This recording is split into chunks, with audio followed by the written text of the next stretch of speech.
आधी होते भरपूर, जेवढं लागतात तेवढं येत ना, पण चिखल आहे ना, चिखलामध्ये ते मुरून जातं. पाक एकदम गद्द घाल पर्यंत बोट घाल. पाक शेवटी टाकायचे ना. हाय बघा एक नंबर. कुठला मासा आहे? मंगळापासून कुठलं धरलं? रुई रुई. चल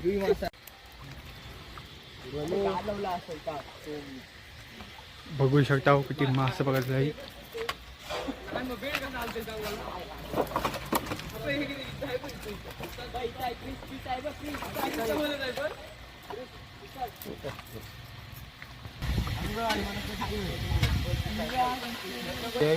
फुल मासा आहेत आणि कसलं कसं मासा बघायला भेटतील ते आता पकडायला समजेल आपल्याला. अशी बघू शकता हो. मासे काढताना कसला घावला असं बघूया. मासा खरंच घावला आहे काही ना मासा.